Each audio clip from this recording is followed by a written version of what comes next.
Hello garden lovers. This is just a quick video to share with you how we are gopher proofing our raised beds.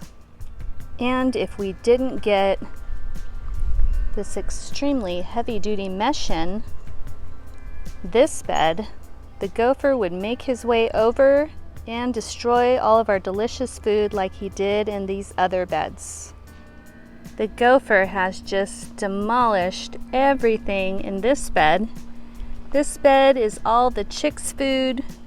We had lots of chard, kale, strawberries, and it's just nothing but piles of gopher holes. He even made his way up to the second level in these nice steel containers. So obviously can't plant anything in here until we get the mesh installed, and then we'll use that as an opportunity to get some nice soil in here, some compost, add some earthworm castings, and some azomite. We have a total of 3 beds outside of the main garden area that the gopher has just destroyed. You can see here he's active in this bed. This was our Kellogg's breakfast, our Cherokee purple and beefsteak tomatoes, and onions. Thankfully, we harvested almost all the onions. He didn't get to those, but look at the damage that these guys do. He just comes on up, chews some of the tomato stems, lops some off. In the other bed, he's drug whole pepper plants. That sound in the background is my husband installing the wire mesh. But he's drug whole pepper plants down into the soil with him.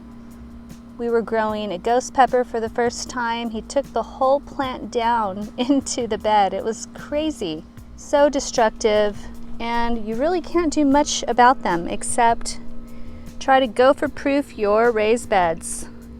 And that is what we will be doing. So here my husband is installing more growing space.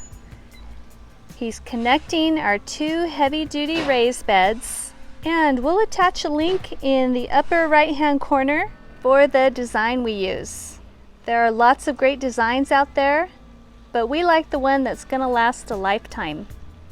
And when I say lifetime, I mean my lifetime. With this hemochromatosis, I may have 20, 25 more years. We will see. So these beds are definitely going to last that long. They're extremely beautiful. And here we are. So here is the information on that heavy-duty wire mesh. It is a hardware cloth, extremely strong. This little turkey is not going to chew through this.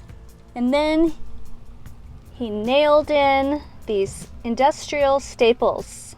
And if you don't have industrial staples or can't find any, then you could use a nail and then just bend it over and hammer it in to secure it.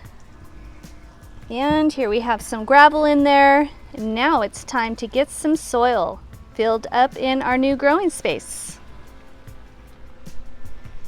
So this is definitely going to ensure that we could grow food without the gopher coming in these beds and destroying it. We have the shade cloths up right now because we have our fall garden started in here. Got some delicious Tanya cucumbers back there. We have started adding some greens. We've got some heat tolerant spinach and heat tolerant lettuce planted. I'll attach a link in the upper right hand corner of the 15 vegetables we'll be growing in our fall garden. And I'll also attach a link on the heat tolerant lettuce varieties that we're growing. Alright, that's it for now. For more short videos on how to grow food in Southern California, hit the subscribe button. Hope you guys enjoy your week and enjoy your garden.